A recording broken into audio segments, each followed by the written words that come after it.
ते जेव्हा पहिली ती ओळ ऐकते की प्रतापगडच्या पायथ्याशी, तेव्हा सगळ्यात पहिले तुझा चेहरा डोळ्यासमोर येतो. थँक्यू. आणि हीच खरं तर आपल्या कामाची ना एक आपलं क्रेडिट असतं किंवा ती आपण किती जीव ओतून काम करतो. मला इथे ऐकायला आवडेल की तुझ्या या करिअर जर्नी मधलं तुझ्यासाठी सगळ्यात डिफिकल्ट गाणं कोणतं होतं?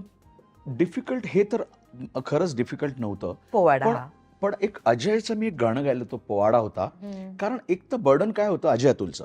आम्ही एक भारतीय सिनेमासाठी, मी नंतर अजयकडे गायलो नाही तर पण भारतीय सिनेमासाठी अजय, आणि अजय करत होता, अजयचं नाव होतं. सगळेच संगीतकार बिचारे माझे जेवढे मित्र आहेत ते सगळ्यांचं चांगलं होतं, नाही असं नाही. पण त्यातल्या त्यात त्या भारतीय सिनेमासाठी वरच्या टिपीचं गाणं होतं जरा स्केल. आणि दुसरं एक गाणं होतं थोडं हाय स्केलला होतं. ते आत्ता आम्ही एक जिजाऊंचं एक गाणं केलं, त्याचं पण एक गाणं हाय पिचला. काय होतं की आजारपणानंतर मी जेव्हा गायला लागलो की मी गाईन की नाही हे जरा दडपण होतं. पण मी म्हटलं नाही, मी गाणार असं होतं. पण तब्येत किती साथ देईल माहीत नाही. पण ते खरं सांगू तुला, ते खूप वरच्या पट्टीत आहे. जर आता युट्यूबला गाणं जाऊन ऐकलं तुम्ही, राजा संभाजी रमाज, ते संभाजी मधलं फिल्म मधलं, किंवा मग आई जिजाऊची जी आरती आम्ही केली, जे नाही आई जिजाऊंचं जागर, आई जिजाऊंचा जागर केला, तो खूप वरच्या पट्टीत आहे, खूप वरच्या पट्टीत आहे. आणि माझ्या आजारपणानंतर 7 महिन्यानंतर मी गायलो आहे. म्हणजे त्याला श्वास, ताकद, ते गाणं माझ्यासाठी जरा डिफिकल्ट पडलं. पण बाकी मग अजयने माझ्याकडनं करून घेतलं. इतर अमित राजचं असेल एक गाणं, हळदीचं गाणं, ते पण खूप वरच्या पट्टीत होतं. आणि तुम्हाला इनॅक्टमेंट करून गायचं आहे, नुसतं गायचं नाही आहे ताई. तर तुला ते गाणं, तो कॅरेक्टर, 2-3 कॅरेक्टर होते त्या गाण्यामध्ये. अमित म्हणाला, आणि समीर पाटील त्याचं ते दिग्दर्शन, बोलतो यार काहीतरी वेगळं कॅरेक्टर पण येतं. तर नंदेश काय करशील? तर मी पटकन 2 मिनिटात त्याला त्या ह्याच्यातनं कॅरेक्टर करून दाखवलं होतं. ते इतकं हसले दोघे पण आतमध्ये. तर ते पण स्केल नाही सोडायचं, पण ते चॅलेंज होतं मला. तर हे अशी काय गाणी फार चॅलेंजिंग वाटली.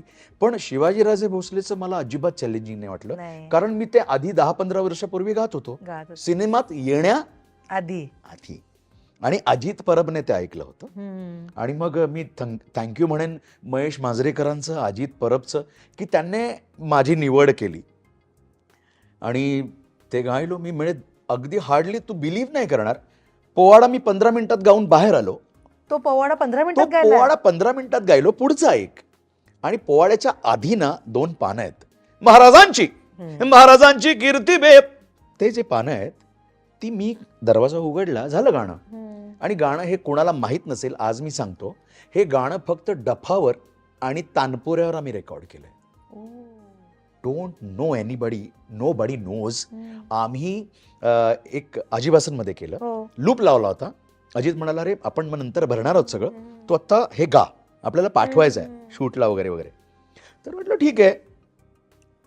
फक्त ढिंग चिकाळा झिंक ढिंग चिकाळा हा ग्रूव चालू होता, त्याला ग्रूव म्हणतो आम्ही. आणि मागे स्केल होती एक हार्मोनियमची आणि काहीतरी तानपूर. त्याच्यावर मी गाणं पोवाडा गायलो, आलो, दरवाजा उघडला. अजित म्हणतो थांब. म्हटलं काय रे?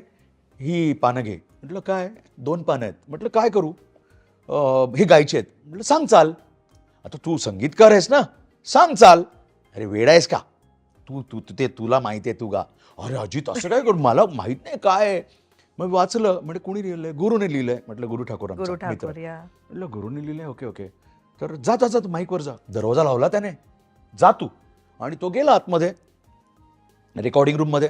मी इथे माईकवर आलो. म्हटलं राजित तू सांग. नाही ते तुला बघ, तू कारण तुलाच माहिती आहे, ते तू त्या परंपरेतला आहे. अरे म्हटलं म्हणून काय झालं, मी काय अस्खलित पोवाडाकार नाहीये. म्हटलं थांब, मी प्रयत्न करतो. तर मी त्याला म्हटलं अजित महाराजांच्या वगैरे, म्हटलं एक काम करतो, एक अंतरा जो एक 4 ओळी मी गातो, हे रियाज करतो आणि रेकॉर्ड करूया. तू बिलीव्ह नाही करणार, आम्ही रियाज करत होतो, रेकॉर्ड करत होतो, रियाज करत होतो, रेकॉर्ड करत होतो.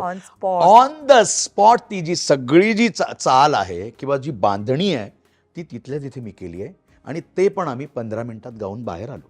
म्हणजे असं पहिलं गाणं असेल आयुष्यातलं माझ्या, की इतकं मोठं गाणं, इतका त्याचा कॅनव्हास मोठा, ते कुठेही चुकलं नाही पाहिजे, ते कुठेही गेलं नाही पाहिजे, त्याचा काही हे नाही झालं पाहिजे. एक शब्द आमचा त्याच्यातला चुकला होता, तो आम्ही नंतर करेक्शन आम्ही आमच्या कार्यक्रमातनं घेतो, की तो डोंबारी होता, तो डोंबारी नव्हता, तो न्हावी होता.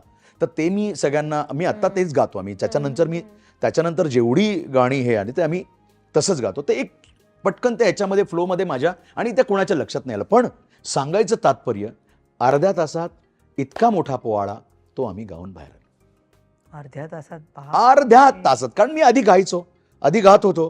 फक्त टेक्निकल होता.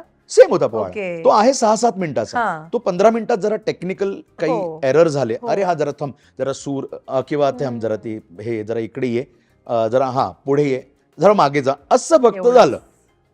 बाकी अर्ध्या तासातला पोवाडा आणि तो जगभर गेला.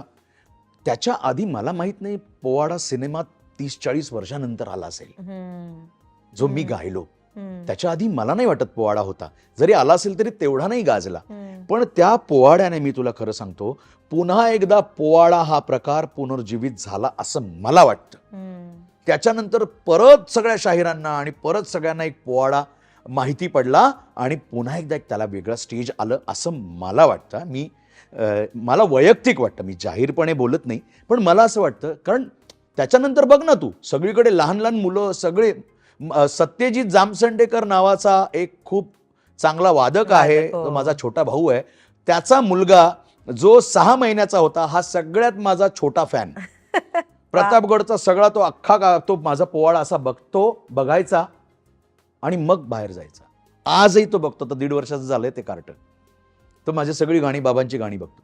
ते सांगायचं तात्पर्य की इथे कुठे कुठे मला थोडी अडचण आली होती वर स्केल असल्यामुळे. बाकी मग तुमच्या सगळ्यांच्या आशीर्वाद गाणी होतच गेली, येतच गेली. ऍक्च्युली तो एक 5-6 मिनिटाचा पोवाडा आहे, पण त्यातल्या जरा 2 ओळी बिलकुल तुला भिडणाऱ्या, प्रेक्षकांना भिडणाऱ्या जरा. बिलकुल. प्रतापगडच्या पायथ्याशी घाने